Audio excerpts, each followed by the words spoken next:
De Pichincha 94.5 FM. Con la música universal, con la información universal, con los deportes y en todas partes. Es mi radio, Pichincha Universal. El siguiente espacio es un programa de opinión. Clasificación A, apto para todo público. El análisis, la información, los temas de la actualidad y las tendencias están en una sola frecuencia. Frecuencia Política. Frecuencia Política. En tu radio, en tu compu, en tu celu, en tu tablet, aquí por la señal de Pichincha Universal. Comenzamos.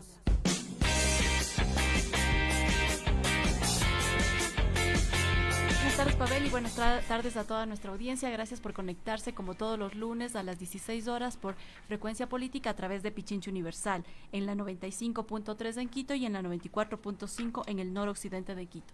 También pueden conectarse a través de www.pichinchauniversal.com.es y seguirnos en nuestra página de Twitter, @PavelML, @Frecu Política y @PichinchaUniver. No se olvide que los días miércoles tenemos nuestro reprise a través de la página de Pavel Muñoz, asambleísta. Si desea dejarnos una sugerencia, algún comentario acerca de algún tema que podamos tratar, puede hacerlo al 0984-895-138. Les repito, 0984-895-138. Este fin de semana el cantón de Rumiñahui estuvo de fiestas y pudimos disfrutar de algunas de las actividades, entre ellas disfrutar del delicioso hornado. Las festividades siguen avanzando. Este acto se celebra desde 1990 y quedan todos invitados. Este sábado se realizará el desfile del Chagra. Muchísimas gracias, Paulina, un gusto saludarte. Debes haber estado en fiesta, dado que tú vives justamente en Rumiñahui. Un abrazo fuerte a todas las personas que son de Rumiñahui o que viven en Rumiñahui por sus fiestas. Evidentemente estamos contentos de poder festejar con ellos. Hoy estamos en lunes 2 de septiembre, siendo las 16 horas con 6 minutos, estamos haciendo Frecuencia Política, como usted lo sabe ya, en la señal de Radio Pichincha Universal, la 95.3 en Quito y la provincia de Pichincha, y el 94.5, el dial 94.5 para la parte noroccidental de la provincia de Pichincha.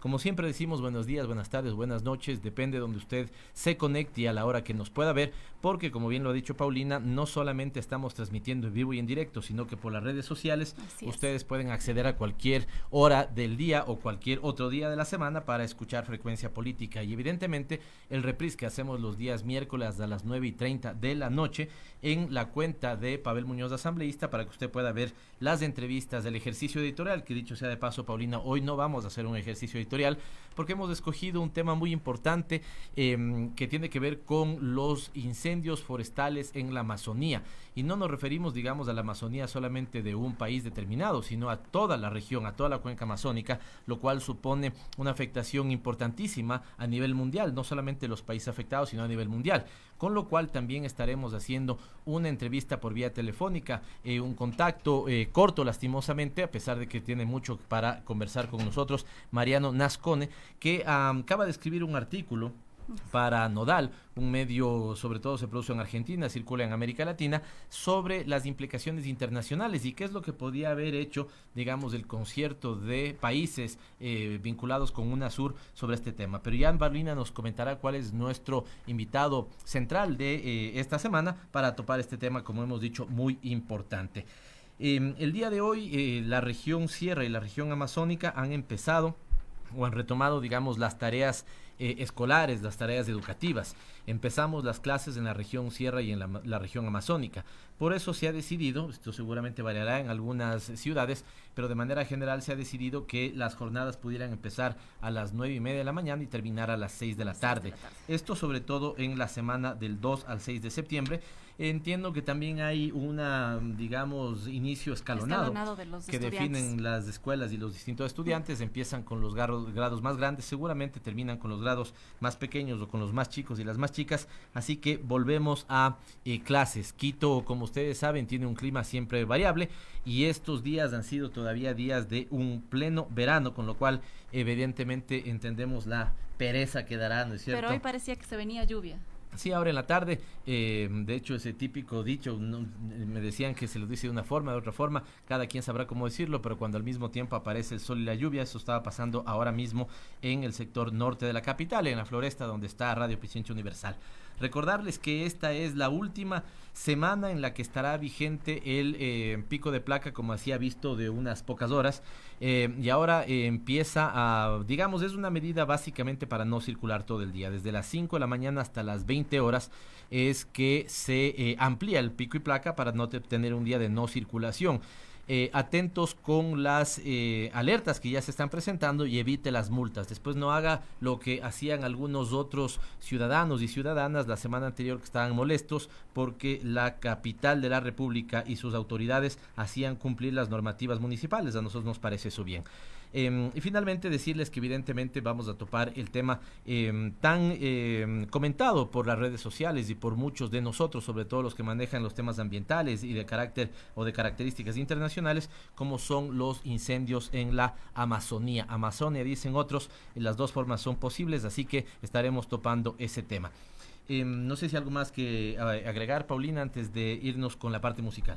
No, nada más, que tengan precaución en esto del pico y placa y por favor alertas, que empieza el día lunes 9. Efectivamente, desde el día lunes 9 tendremos esta medida que básicamente restringe el uso de los autos toda la semana. Como siempre, el saludo a Paulina Enríquez, que está en la producción, María Belén Proaño, que está en el Minuto DS, y el excepcional equipo que hacen Ronnie Mayorga y Javier Ojeda en la producción también desde Radio Pichincha Universal. Muchísimas gracias como siempre. Y la música, que siempre rompemos la seriedad de este programa con lo mejor de la música mundial. Hemos escogido el cuarteto de Nos. Este es un grupo uruguayo de rock alternativo y de rap rock, con elementos del pop, elementos electrónicos y elementos cómicos. Fue formado en 1984. En 1985 suben al escenario algunos puestos, papel de aluminio en las piernas y globos sujetos a la cabeza. Fueron los éxitos que generaron mucho, digamos, empatía del público con esta banda. Desde esa época, la originalidad de sus múltiples shows ha dado frutos y tiene una amplia lista de seguidores en todas las edades y en todas partes del mundo. El Cuarteto de Nos fue cambiando su propuesta de un disco a otro y a veces de una canción a otra, radicalizando muchas veces el lado humorístico o más grotesco y otras mostrando su lado más punk o contestatario. Para hoy hemos escogido Marioneta. En Pichincha Universal presentamos la historia de Alberto Spencer. Así como se celebran las fiestas de Quito, el 6 de diciembre recordamos el natalicio de Alberto Spencer, también llamado con el sobrenombre de Cabeza Mágica. Un 6 de diciembre de 1937 nacería Alberto Spencer en Santa Elena, que en ese entonces pertenecía a la provincia del Guayas. Al cañonero se lo recuerda por ser el máximo artillero de la Copa Libertadores de América con 54 dianas. Spencer fue jugador del Everest guayaquileño, de Peñarol de Uruguay, Barcelona Sporting Club y la selección ecuatoriana de fútbol. Su paso más exitoso la realizó en el Club Atlético Peñarol. Cabeza Mágica disputó 12 temporadas desde 1959 hasta 1970, alcanzando 8 títulos a nivel nacional, 3 Copas Libertadores, 2 Copas Intercontinentales y una Supercopa de Campeones Intercontinentales. Por su destacada participación en Uruguay, fue llamado varias veces para formar parte de la Celeste, pero Alberto Spencer se negó a nacionalizarse, aunque jugó en varias oportunidades con los uruguayos. El partido más recordado fue el amistoso frente a Inglaterra en Wembley. El compatriota marcó el descuento en la derrota 2-1 de la Celeste. Uno de los jugadores más importantes en la historia del fútbol a nivel sudamericano, Alberto Spencer, fue ciudadano de 2 patrias e ídolo de 2 naciones. ¿Sabías que nuestro consumo de recursos naturales como agua, madera y petróleo es tan grande que para satisfacer nuestras necesidades requerimos de 1.6 planetas Tierra? ¿Qué quiere decir esto? Que estamos utilizando muchos más recursos de los que el planeta provee, trayendo graves problemas como la sobreexplotación, la destrucción de ecosistemas, la contaminación y la extinción de animales y plantas. ¿Qué podemos hacer? Cambiar nuestra rutina y hábitos cotidianos para disminuir nuestra huella ecológica. La demanda de papel es cada vez más alta. En un día típico, una persona maneja muchísimo papel, el periódico, el correo, fotocopias, etc. En promedio, una persona utiliza 500.760 hojas de papel a lo largo de un año, lo que es equivalente a 16 resmas de papel o 59 árboles. ¿Qué podemos hacer para ayudar? Si envías documentos para revisión, lectura o análisis, puedes hacerlo a través del correo electrónico. Si vas a imprimir papel, utiliza la doble cara y reduce el tamaño de letra de los documentos para aprovechar al máximo la cantidad de páginas que se van a imprimir. Separa y recolecta todo el papel utilizado para entregar a los recicladores. Reciclar 100 kilogramos de papel salva la vida de 7 árboles. Como puedes darte cuenta, estos sencillos cambios en la rutina pueden hacer la diferencia. No te pierdas la próxima semana un nuevo capítulo de Nuestra Huella, aquí, solamente en Pichincha Universal. Y como diría Yoda, planeta cuidar, debes tú. ¿Sabías que nuestro consumo de recursos naturales como agua, madera y petróleo es tan grande que para satisfacer nuestras necesidades requerimos de... Muchas gracias. Sí, sí.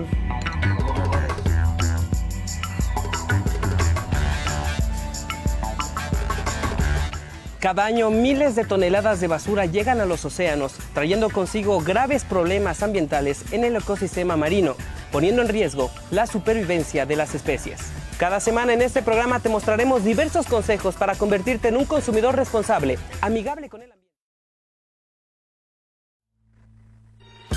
Estás escuchando Frecuencia Política, aquí por Radio Pichincha Universal. Los protagonistas de la información aquí en nuestra cabina. En Frecuencia Política, la entrevista de la semana. ¿Qué afecciones tienen los incendios a los ecosistemas? ¿Cómo se ha visto afectado el cambio climático? ¿Cuáles son las consecuencias para la humanidad? Lo trataremos con Mario Nascone. Él fue director de la UNASUR 2015-2018 y jefe del departamento Mercosur 2011-2015. Lo tenemos en este momento vía telefónica. Una simple corrección, Paulina, Mariano Nascone. Gracias, Mariano, por estar con nosotros. Qué bueno poder escucharte. Y revisábamos este artículo que escribiste para Nodal. Queremos conversar sobre eso, de qué es lo que ya tenía, digamos, en términos de institucionalidad Sudamérica, en nuestro continente, y qué es lo que lastimosamente se ha perdido. Pero no sé si pudiéramos empezar con una pequeña contextualización, Mariano, de cómo se advierte, cómo has leído tú los incendios en la Amazonía. Insistimos que no solamente un país es el afectado, son los países de la cuenca amazónica. Muchos de ellos, el 70% relatas en tu nota, son parte o eran parte ya de la UNASUR, que todavía está absolutamente vigente y que podría hacer algunas cosas al respecto. De manera general e introductoria, Mariano, bienvenido. ¿Cómo has advertido, cómo ves los incendios forestales en la Amazonía de nuestro continente? Buenas tardes, Pavel, un saludo para todos los oyentes y bueno, muchas gracias por la entrevista. Bueno, en primer lugar, como tú bien señalas en la introducción, el problema ambiental que se está desarrollando, el problema de los incendios, particularmente en la Amazonía, no es un problema del Brasil solamente, sino que afecta obviamente en términos geopolíticos a la Suramérica y al mundo entero. Solo basta revisar, como tú bien decías, el 70% de los miembros de la UNASUR son los que integran la totalidad de la cuenca del Amazonas, 8 países, y lo que representa especialmente el tema de la Amazonía. Recordemos que en Brasil ocupa el 60% de los 6,7 millones de kilómetros cuadrados, es la selva tropical más grande del mundo, el ecosistema de mayor diversidad, ahí está la cuenca con mayor agua dulce. En definitiva, Brasil es el principal responsable de la regulación del clima en Sudamérica, como declara el Grupo Puebla, un grupo de líderes progresistas. Dice, bueno, Brasil ha pasado de ser una solución en temas de medio ambiente a ser un gran problema, y un gran problema no solo para Brasil, sino, como te decía anteriormente, para la región y para el mundo entero. Ahora, muy bien. No, simplemente un elemento, Mariano, antes de llegar a los temas vinculados con UNASUR, pero tengo esta pregunta, la repetiré con nuestro próximo invitado. La prensa da cuenta de cerca de 27,000 focos de incendio que se han presentado en la Amazonía. cosa que ya sucedía en otros años, pero efectivamente al parecer una política de carácter, digamos, extractivista, no de protección de la naturaleza, impulsada por el presidente Bolsonaro, ha incrementado y ha hecho más difícil, digamos, la situación para la Amazonía, y de hecho una suerte como de que mi importismo político de parte de Brasil, como tú señalas, uno de los principales responsables en cuidar la Amazonía. ¿Qué es sobre esto, Mariano? Bueno, en primer lugar hay que decir por qué se originan los incendios. Rápidamente podemos decir en líneas generales que son el reflejo de un aumento de la deforestación. De alguna manera la quema aumenta, digamos, luego de que para despejar las tierras que se deforestan, las quemas lo que aumentan, digamos, porque aumenta la frontera agrícola que se está expandiendo. Este es un negocio en el que participan especuladores de tierras tomadas ilegalmente, agricultores, ganaderos. Ahora, muy bien, la pregunta es, ¿qué está haciendo el gobierno de Brasil ante esto? Y ante ello hay acusaciones muy fuertes. Por ejemplo, la ex ministra de Medio Ambiente, Marina Silva, ex ministra en el gobierno de Lula Silva, dice, bueno, hay una complicidad del gobierno de Bolsonaro. Algunos datos concretos para responder a la pregunta. En primer lugar, tener en cuenta las declaraciones en campaña que hizo Bolsonaro. Bolsonaro hizo declaraciones prometiendo no dar un centímetro más de tierra para indígenas, afirmó que la Amazonía tenía que ser explorada comercialmente, inclusive con ayuda de los Estados Unidos. Ahora, muy bien, ¿qué hizo como presidente ante este conflicto? En primer lugar, intentó justificar el problema por la temporada seca. En segundo lugar, culpabilizó a las ONG como responsables de esta catástrofe ambiental. En tercer lugar, generó un conflicto diplomático. Basta recordar el conflicto diplomático con Francia, con declaraciones muy fuertes contra el presidente a nivel inclusive personal de Francia, lo cual traería consecuencias para el acuerdo Unión Europea-Mercosur. Sobre eso podemos conversar en otro momento, no es un acuerdo que está tan avanzado como se dice.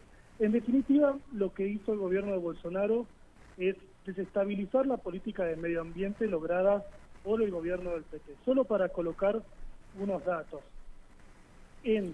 Según el Instituto Nacional de Investigaciones Especiales de Brasil, desde enero hasta la fecha se han registrado 87.257 incendios en todo el país, lo cual demuestra un aumento de los incendios forestales del 76% en relación al mismo periodo del año pasado. Ahora bien, ¿qué hizo el gobierno del PT?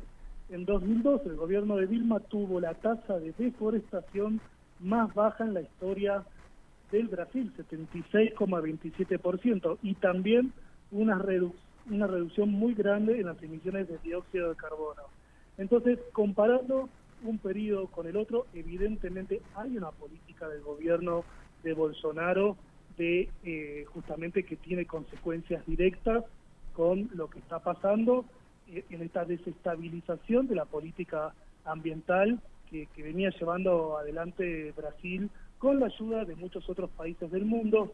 Basta recordar el Fondo de la Amazonía, por ejemplo, que es un nuevo conflicto en el cual Brasil está sumergido. Noruega, principal aportante de este fondo, decidió congelar la entrega de fondos hasta que el gobierno de Bolsonaro no revierta las políticas que está llevando adelante. Lo mismo está haciendo el caso de Alemania. Entonces, digamos, el tema es bien complejo y evidentemente esto no es, digamos, algo que se produce al azar, sino que hay una responsabilidad directa en el gobierno de Bolsonaro, producto de la política en medio ambiente que está llevando adelante, que es la que anunció en campaña. En esto no hay sorpresa. Muy interesante la información que está poniendo Mariano Nascone con nosotros, experto en temas internacionales, particularmente de UNASUR. Y dos temas quiero rescatar. No es ninguna novedad, es decir, esto efectivamente había estado en los ofrecimientos de campaña del presidente Bolsonaro y hoy está cumpliendo con creces. Y la segunda, es increíble conocer que más de 87,000 incendios se han dado en esta región desde el inicio del año y el 76% más del mismo periodo en el año anterior, lo cual evidentemente hace constatar que la política impulsada por el presidente Bolsonaro tiene directa relación con esto. Mariano, lo central en el informe, en el artículo que tú has presentado en Nodal, que dice Amazonía en peligro, ¿qué podría haberse hecho desde la UNASUR? Nos lleva evidentemente a esta pregunta. Y algunos señalamos cuando se conoció lo más terrible de los incendios, que cuando se presentaba el incendio de la Catedral de Notre Dame, el mundo inmediatamente se conectó, hizo donaciones. No pasaba lo mismo con la Amazonía, al menos de ese momento conocíamos que eran casi 20 días donde los incendios estaban activados. Los problemas diplomáticos que efectivamente generó las declaraciones del presidente Bolsonaro, pero en otras ocasiones, y tú relatas ahí hechos en el caso ecuatoriano, hechos en el caso de Brasil, donde tuvimos desastres naturales, la región sí estuvo presta para reaccionar. Teníamos una instancia de integración que tenía grupos de alto nivel, proyectos ya en ese sentido, y el tema de riesgo sí fue un tema que se trató antes. Dos preguntas al mismo tiempo. Hay algunos que creen que la UNASUR no existe. Tú dices tajantemente que todavía existe y que no solamente está vigente la institucionalidad, sino herramientas como un proyecto, como un grupo de alto nivel. Es decir, sí tenemos instrumentos para utilizarse, pero ¿por qué no se han utilizado? Bueno, justamente, digamos, el título del artículo es ¿qué podría hacerse desde la UNASUR? Porque todavía es una herramienta que puede ser utilizada. En primer lugar, hay que despejar algunas falsas noticias. La UNASUR no está terminada. Hay algunos países que iniciaron un proceso de trámite de denuncia de su tratado constitutivo, pero el único país que ha efectivizado su salida cumpliendo con todos los procedimientos es Colombia. No así el resto de los países que todavía se encuentran en proceso de salida. Entonces, en primer lugar, dejar claridad sobre eso. Aún así salga algún otro país, la UNASUR continúa vigente.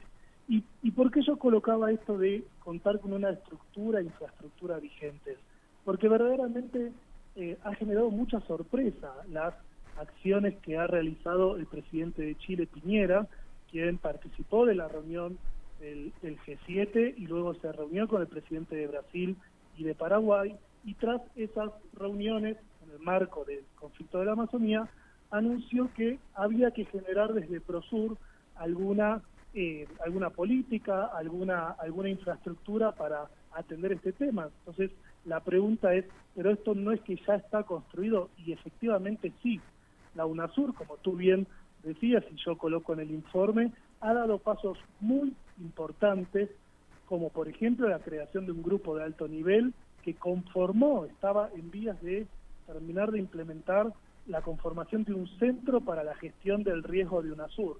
¿Qué es esto? Básicamente, esto primero hay que aclarar que son fondos propios de la UNASUR. La UNASUR tiene más de una veintena de proyectos aprobados por los 12 países y financiados por fondos propios que pueden ser puestos a disposición ante distintas eventualidades y coyunturas. Uno es una oficina permanente que bien podría funcionar en el Ecuador, teniendo en cuenta que la sede del organismo se encuentra en la mitad del mundo, una oficina permanente conformada por autoridades en materia de los sistemas nacionales de gestión de riesgos de cada país y las cancillerías, que permita una planificación justamente de la cooperación ante casos de emergencias y desastres naturales.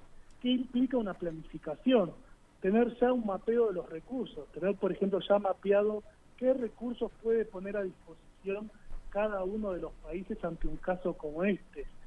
Un segundo elemento, establecer procedimientos claros para realizar la cooperación. En la UNASUR ya se aprobó por los 12 países en el año 2015 un manual de cooperación para asistencia frente a desastres y riesgos naturales. Ese manual establece cada uno de los procedimientos de cómo tiene que intervenir un país y cómo tiene que cooperar con la ayuda, aclaremos, respetando la soberanía del país afectado.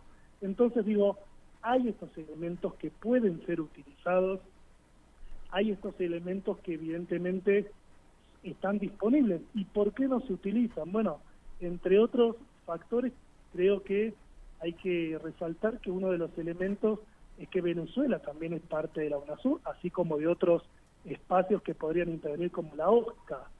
A veces parecería, digamos, que estas diferencias de algunos países con Venezuela, muy en línea con su política y su agenda exterior, realineada a los intereses de Estados Unidos, de alguna manera renuncian a aprovechar este tipo de oportunidades para cooperar entre los países por el simple hecho de no tener que sentarse en una misma mesa con Venezuela. Ahora, muy bien, Ecuador, lamentablemente, dada la experiencia del terremoto ocurrido aquí en el Ecuador en el año 2016, tiene una experiencia muy, muy importante para proceder ante este tipo de situaciones. Recordemos que una cooperación en estos casos que no es planificada puede ser contraproducente, inclusive la ayuda que un país le dé al otro puede terminar afectando aún más. En este sentido, Ecuador, lamentablemente, por lo que le tocó vivir, ha desarrollado una experiencia muy importante, y déjame decir, Pavel, un dato que no es menor. Ecuador, además de tener la sede de la UNASUR aquí en su territorio, de ser la capital de Sudamérica, Ecuador ha sido determinante en los aportes que ha realizado para la conformación de este grupo de alto nivel, la creación de esta oficina y de este manual de cooperación que yo te comentaba. Entonces creo que de alguna manera estos mecanismos están vigentes, hay una sede, hay estructura, están los países, como te decía, que son miembros de la cuenca amazónica. Creo que es importante tener en cuenta que podría ser utilizado así como en otras ocasiones, como por ejemplo ahora tenemos el conflicto de la migración venezolana, que creo que también es un tema que había un desarrollo bien interesante en la UNASUR y que también podría ser un espacio de articulación. Creo que eso es lo que está faltando, la ausencia de los mecanismos de integración regional, muchos desestabilizados por algunos de los gobiernos de la región, de alguna manera están diciendo que hoy más que nunca se precisan, que hoy más que nunca son espacios solidarios de cooperación y son espacios para que los países resuelvan los problemas como bloque. Como yo decía en el artículo, qué importante hoy en día, ante un mundo multipolar en sus relaciones de poder, resolver los problemas y posicionarse como bloque de países. Te agradecemos mucho, Mariano, es realmente valiosa la información que ha dejado con nosotros Mariano Nascone. Ha escrito un artículo especial para la red Nodal y hemos rescatado algunos elementos de ellos. Muchísimas gracias. Con Mariano hemos conversado incluso la posibilidad de tener una nota internacional en los próximos programas de Frecuencia Política. Estamos atentos de eso y nos dice que la UNASUR existe, que existe un grupo de alto nivel sobre el tema, un protocolo para topar temas que tienen que ver con atención de riesgo, respetando la soberanía de nuestros países, con lo cual se vuelve más irresponsable que hayamos golpeado de la forma en lo que se han hecho, me refiero a los países que sí lo han hecho, los procesos de integración alrededor de la UNASUR. Muchas gracias a Mariano Nascone y nos vamos con un pequeño corte. Continuamos con nuestro tema y nuestro gran invitado. Nuestro consumo de productos hechos a base de materias primas como la madera y el petróleo ha traído consigo graves problemas ambientales como la sobreexplotación, la contaminación y la mala disposición de los desechos. En Pichincha Universal TV te daremos cada semana consejos para que te conviertas en un consumidor responsable y amigable con el ambiente. En la ciudad de Quito, gran cantidad de gente se moviliza en vehículos particulares. Es muy común ver filas y filas de autos con una sola persona, lo que genera tráfico y una gran cantidad de emisiones de gases contaminantes. Podemos destacar que el 52% de la contaminación del aire a causa del dióxido de carbono es producto de las emisiones generadas por nuestro transporte. ¿Qué podemos hacer para movilizarnos de una manera más sostenible? Si viajas en vehículo particular, organiza viajes con más personas. Cumple con el calendario de mantenimiento de tu vehículo. De esta manera, aseguras que las emisiones de gases contaminantes no superen el límite permitido. Cuando nuestros neumáticos están bajos, requieren mayor energía para rodar. Por lo tanto, manténlos en buen estado y regula la presión de las llantas para reducir el gasto de energía. Con estos sencillos consejos, lograrás movilizarte de una forma eficiente y sostenible, reduciendo así los gases contaminantes en nuestra ciudad. En Nuestra Huella cada semana te traeremos consejos y tips para que te conviertas en un consumidor responsable y amigable con la naturaleza. María Isabel Ceballos y Washington Yepes asumen este nuevo reto. Punto Noticias, tercera emisión. 17 horas. Estás escuchando Frecuencia Política. Aquí por Radio Pichincha Universal. Los protagonistas de la información aquí en nuestra cabina. En Frecuencia Política, la entrevista de la semana. Gracias a todos los que se conectan, en especial al sur de Quito, lo que nos acaban de escribir. Continuamos con nuestro invitado, Carlos Larrea, director de la Unidad de Información Socioambiental, coordinador del programa académico Cambio Climático, tiene un PhD en Pensamiento Social Político en la Universidad de York, Canadá, realizó estudios postdoctorales en Salud y Desarrollo en la Universidad de Harvard. Carlos Larrea ha tenido una gran trayectoria en investigación social con más de 15 libros y 85 artículos. Con el doctor Carlos Larrea tenemos gran respeto por su trabajo académico y su experiencia profesional a lo largo de estos años, así que un gusto para nosotros poder entrevistarlo. Carlos, quisiéramos de alguna u otra manera ir por el caso particular de los incendios forestales en la Amazonía. Nuestro invitado anterior nos decía que efectivamente, al menos la información que él manejaba, es que entre enero a la fecha de hoy se registraban cerca de más de 87,000 incendios, un 76% más que el año anterior en el mismo periodo, lo cual de alguna manera nos preocupa de si efectivamente lo que se ha señalado en algunos espacios es una política, digamos, más extractivista y menos responsable con el ambiente, la impulsada por el gobierno de Brasil. Si es que esto es así, que nos digas qué conoces sobre el tema, pero tratar después de llegar a los impactos sobre el cambio climático. Estás dirigiendo una unidad relacionada con este tema y es evidente que nos interesa abordar este tema. Muchas gracias por estar con nosotros. Gracias, Pavel, por la invitación. Efectivamente, los datos que tú mencionas son objetivos. El INPE, el Instituto Nacional de Investigaciones Espaciales de Brasil, que es una institución internacionalmente muy prestigiosa, desde hace muchos años, a base de información satelital, detecta y cuenta los incendios producidos en la Amazonía brasileña. Y efectivamente, bueno, esto va aumentando todos los días, porque estamos en estación seca. Los incendios, como tú mencionaste, superan los 80,000 en este año, y esto representa casi el doble de los datos registrados en el 2013 y también aproximadamente de los datos registrados del año pasado. De tal manera que hay un incremento impresionante del número de incendios. Eso está comprobado. Varios organismos independientes que también permiten un monitoreo en tiempo real de la situación, como la NASA, confirman que efectivamente, digamos, el número de incendios visibles desde el espacio es enorme. Bueno, uno puede pensar tal vez que tratándose de un incendio de un bosque, puede haberse dado un número determinado de incendios provocados naturalmente, por ejemplo por rayos, etcétera, o provenientes del descuido. Efectivamente siempre hay un número determinado, más bien pequeño, de estos incendios, pero el hecho de que casi se hayan duplicado en menos de un año nos hace pensar que en realidad la mayoría de estos incendios son provocados. ¿Cómo se provoca un incendio? Bien, esto se hace de la siguiente manera. En primer lugar, ¿quiénes son los presuntos responsables de estos incendios? Normalmente son grandes ganaderos. Grandes ganaderos que lo que hacen es cortar los árboles, dejarlos secar aproximadamente un mes para permitir que se enciendan y luego ponerlos fuego. Este es el proceso. Por eso se prevé que en los próximos meses el número de incendios siga aumentando mientras dure la estación seca. ¿Qué basta cuánto más o menos la estación seca? La estación seca puede durar hasta aproximadamente inicios de noviembre. En ese momento ya simplemente la cantidad de lluvias en la Amazonía hace imposible que los incendios sigan propagándose y los que quedan van a ser apagados por las lluvias. Entonces, ¿por qué antes no se daban?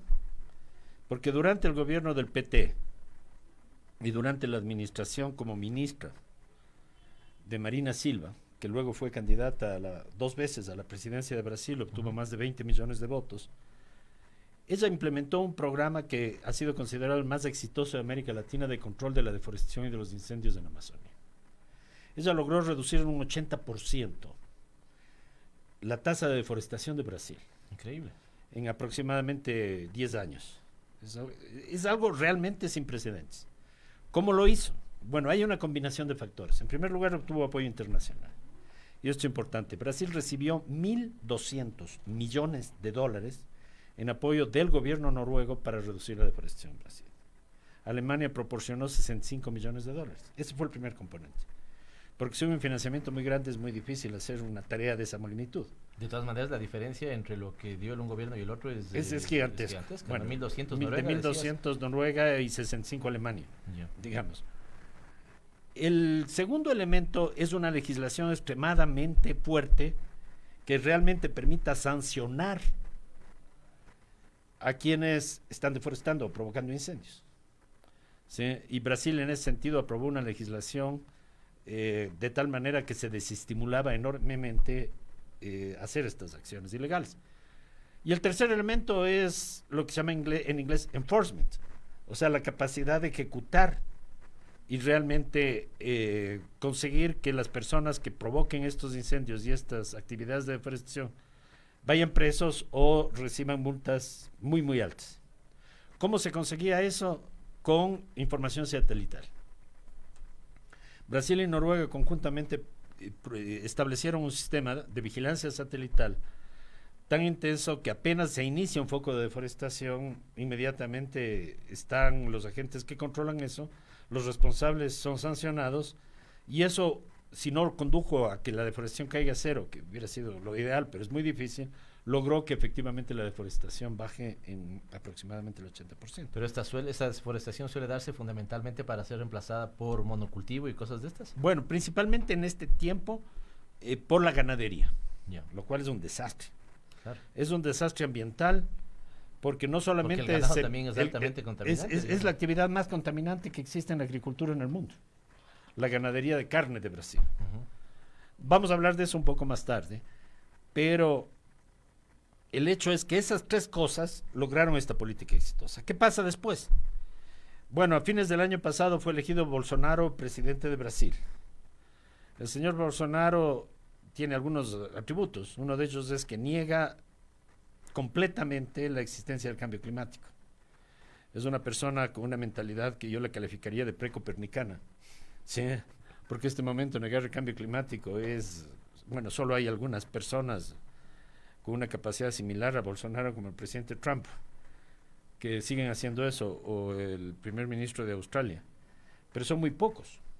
Y ciertamente en la comunidad científica el 97% de los científicos del mundo afirman que existe el cambio climático, que es de origen antropogénico y que plantea el problema más grave del siglo XXI.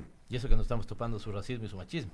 Claro, otras cosas, porque bueno, en general, Bolsonaro es una persona, de acuerdo con la calificación que le dio Marina Silva recientemente en su visita a Quito, incompetente e inconscientemente incompetente.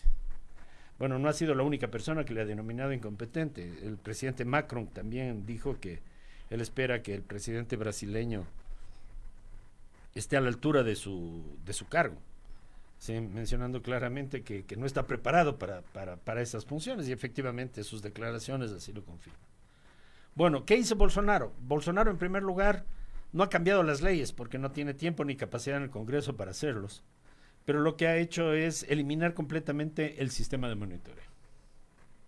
Bueno, son gobiernos que están muy cercanos a este tema de que el Estado no debe regular, no debe controlar. Exacto, no debe hacer absolutamente nada. Entonces, se dan cosas tan increíbles como que en un poblado, en el estado de Roraima, se estableció como una fiesta del pueblo el Día del Fuego.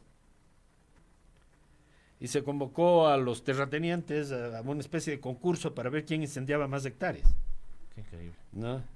Y eso impunemente, digamos. Entonces, evidentemente, si antes de eso era imposible, porque apenas se hubiera anunciado semejante festividad, hubiera llegado la policía. Claro. Y los jueces, etcétera, de tal manera que no hubiera podido realizarse esta festividad. Pero ahora es posible, y no solamente que es posible, sino que implícitamente está siendo promovida por el propio presidente. Bueno, el resultado es el que tenemos, que significa, no es la peor tragedia de incendios que haya habido en la historia de Brasil, porque a inicios de los 2000 también las cifras eran similares, pero por lo menos en lo que va de este siglo y a partir del 2005 nunca se ha visto un conjunto de incendios de esa magnitud. Bueno, para ir llegando a otro tema que nos interesa conversar mucho con Carlos, contigo, la constatación del dato, tú dices más de 80.000 en lo que va del año, ya es una constatación complicada. Siempre la causalidad va a ser más difícil de determinar a qué mismo obedece, pero sí para ti tiene que ver, digamos, con una política que dejó de lado un programa tan exitoso Exacto. como el que había desarrollado Marina Silva y que evidentemente ha tenido de parte del gobierno de Brasil, del actual gobierno de Brasil, incompetencia para ser controlado. Así es. Ahora, esto va muy en la línea con lo que decía Mariano Lascón, nuestro invitado anterior, pero escalando el tema, Carlos, los impactos entonces sobre el calentamiento global, cambio climático. Esto, si ya teníamos un planeta que se va, digamos, va aumentando su temperatura paulatinamente y de manera, digamos, que nos debería aterrar, no solamente asustar, esto acelera, digamos, ¿qué genera sobre el impacto mundial, digamos, los bueno, incendios de la es Amazonia? sumamente grave, y yo voy a tratar de sintetizar la información científica más reciente que existe. En primer lugar, debemos pensar cuál es el rol de la Amazonía. Y la Amazonía tiene una cantidad de beneficios ambientales verdaderamente extraordinaria. Por ejemplo, la Amazonía concentra aproximadamente 1/5 de todo el agua dulce que existe sobre el planeta.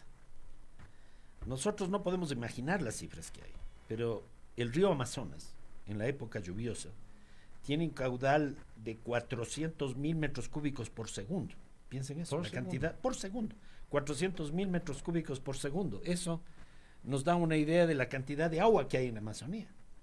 ¿Sí? Este caudal baja en la estación seca a 140.000 después del cambio climático. El cambio climático lo que está haciendo es que la estación seca en Brasil se haga más seca y por consiguiente el riesgo de los incendios aumente. Y también hace que en general el clima se vuelva más caliente. Entonces, si el clima se torna más caliente y más seco, en esta estación es mucho más fácil provocar un incendio. Eso explica también el otro aspecto que facilita este desastre que estamos viviendo.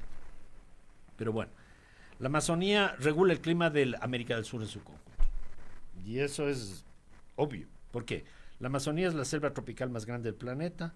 Segundo, su extensión de cerca de 7 millones de kilómetros cuadrados equivale a más de 20 veces el territorio del Ecuador. Claro. Entonces, siendo tan grande y produciendo tal cantidad de lo que se llama técnicamente evapotranspiración. ¿Qué es evapotranspiración? Transpiración.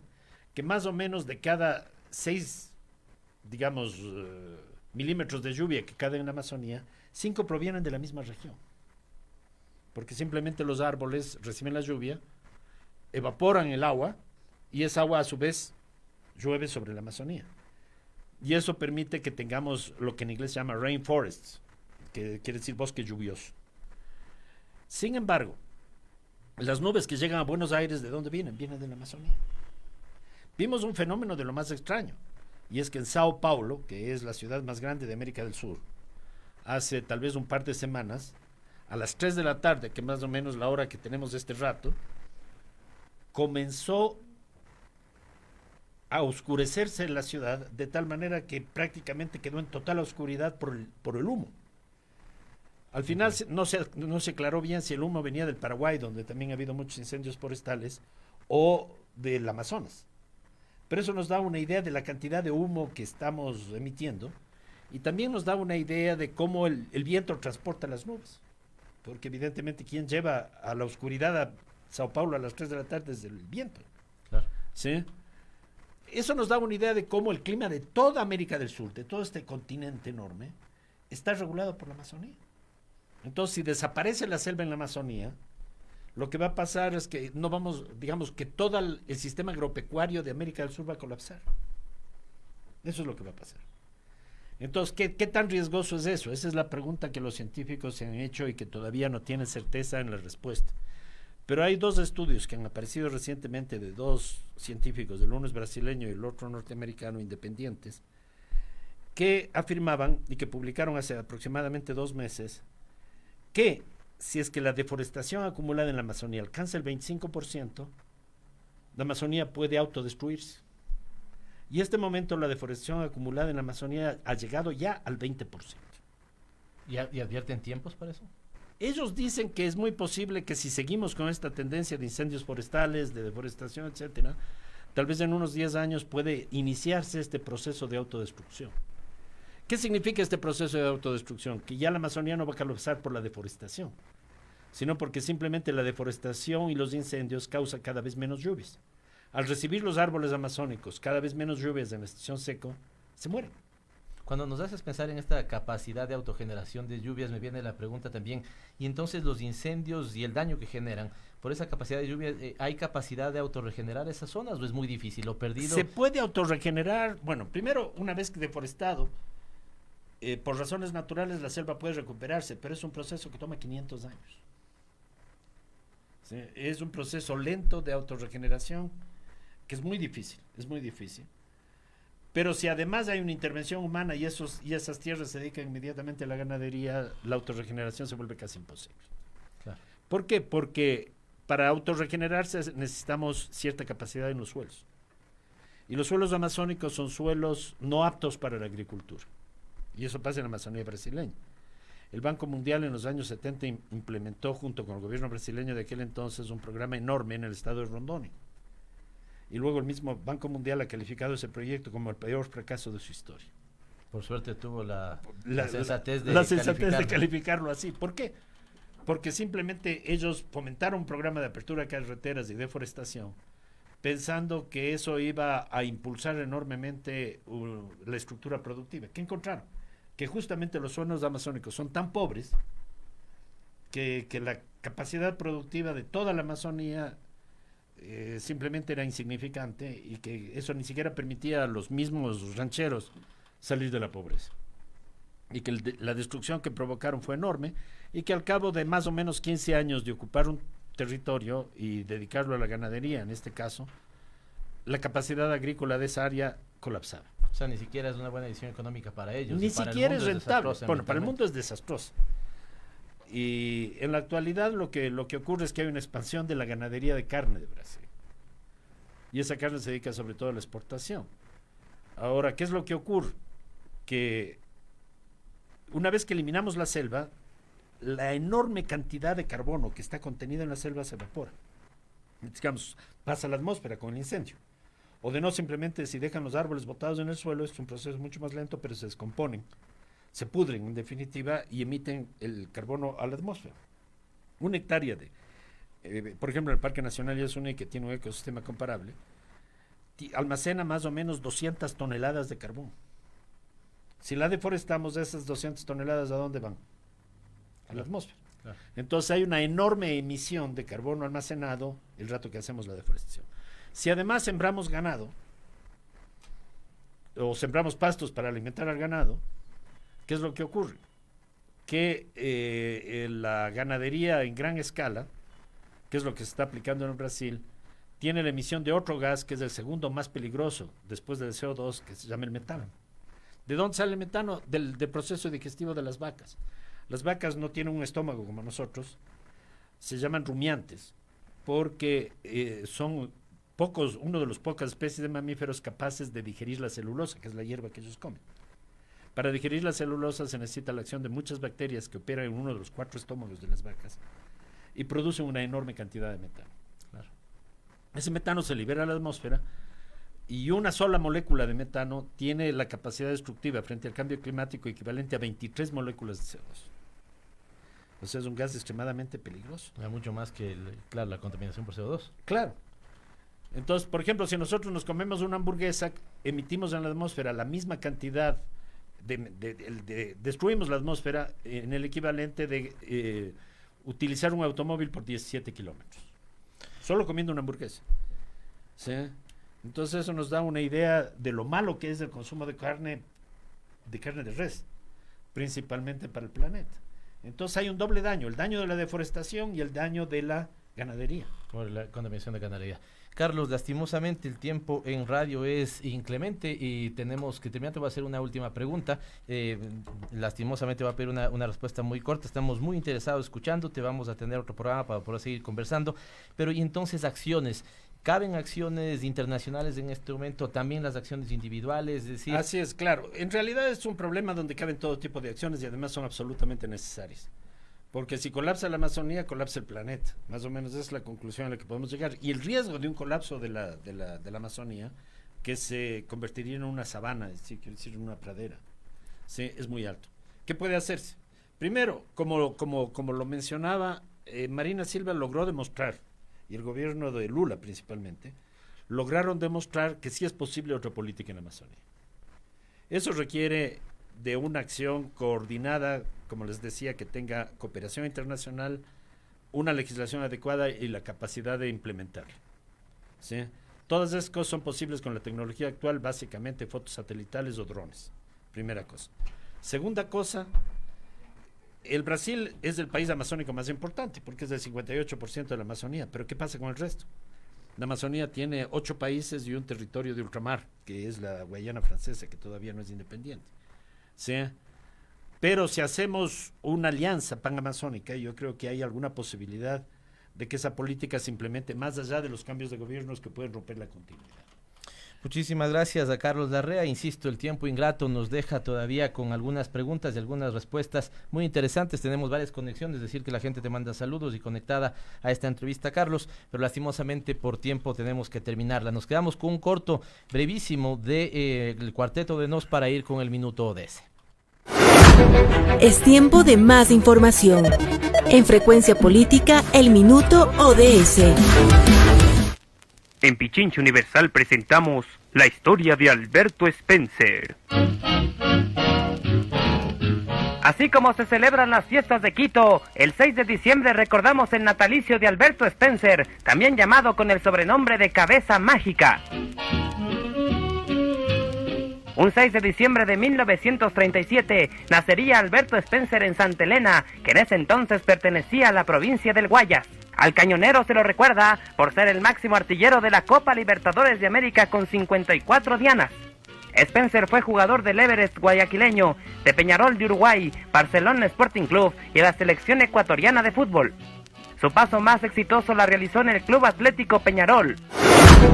Es tiempo de más información. En Frecuencia Política, el Minuto ODS. En Frecuencia Política, el Minuto ODS. Es tiempo de más información. Audiencia, hoy justamente vamos a hablar del objetivo 15 de la Agenda 2030, que habla sobre los ecosistemas terrestres. Los bosques son los pulmones del planeta, ocupan el 30% de la superficie terrestre y son fundamentales para combatir el cambio climático y preservar la diversidad biológica. Sin embargo, a consecuencia de la actividad humana, cada año desaparecen 13 millones de hectáreas de bosque y la degradación del suelo ha provocado la desertificación de 3.600 millones de hectáreas. El mantenimiento de la biodiversidad y los ecosistemas son una pieza imprescindible para el desarrollo sostenible. Por ello, la Agenda 2030 plantea aumentar los esfuerzos para la conservación, restauración y el uso sostenible de todos los ecosistemas terrestres. Alrededor de 1.600 millones de personas dependen de los bosques para su subsistencia. Y la degradación de la tierra afecta al 75% de la población pobre del mundo.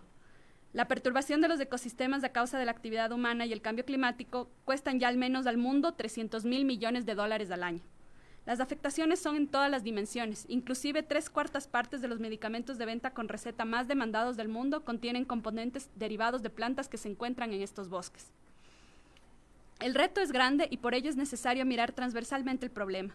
Se tienen que aumentar los recursos financieros y la capacidad de las comunidades locales para llevar sus modos de vida en armonía con la naturaleza. También depende de iniciativas personales que tomemos para reciclar más, consumir más responsablemente, cuidar nuestros ecosistemas. No obstante, la discusión también debe generarse desde los estados y las transnacionales. Los modos de producción y la expansión del mundo moderno también afectan a los ecosistemas. E inclusive necesitamos una discusión política que nos haga lo suficientemente conscientes como para no elegir líderes que no creen en el cambio climático o que estén dispuestos a poner en venta al Amazonas. Soy María Belén Proaño y este fue el Minuto ODS. El análisis y la opinión continúa en las redes, en Twitter y en Facebook. Somos @FrecuPolítica.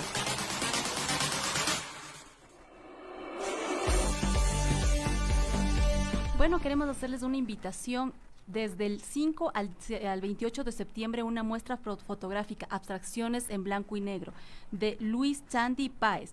Este acto se inaugurará el día jueves 5 de septiembre a las 11:30 en el Museo Casa de Sucre, ubicado en las calles Venezuela 573 y Sucre. Lo podrán visitar los otros días de lunes a viernes de 8 a 16:30 y los días sábados y domingos de 9 a 17:30. Así está esta muestra fotográfica en el Museo Casa de Sucre, que se inaugura el 5 de septiembre. Nos parece muy bien. Qué interesante la información que han puesto nuestros dos invitados, Mariano Lasconde, Carlos Larrea, y el Minuto DS de María Belén Proaño también puso gran información. Creo que fue adecuado que abordemos el tema del cambio climático. No todos estábamos con la misma información al día. Lo increíble que es el proceso de deforestación en la Amazonía, la posibilidad efectiva de encontrar una causalidad por una política que ha promovido el extraccionismo y en este caso la agricultura para, digamos, ganadería, que también vemos que es altamente contaminante para el planeta, y qué peligroso que pongamos en riesgo al pulmón del mundo y donde hay una gran concentración de agua dulce. Nos quedamos con varios temas en el tintero, a pesar de que hoy nos cogimos un editorial, el tiempo se nos vino corto. Así que, Paulina, nos vemos la próxima semana. Así es, nos vemos la próxima semana a las 16 horas. Con todos ustedes nos vemos el próximo día lunes, y no se olviden nuestro reprise el día miércoles a las 9:30 de la noche. Muchas gracias, nos vemos pronto. Gracias por acompañarnos. Aquí termina Frecuencia Política. Hasta la próxima semana. Este fue un programa de opinión.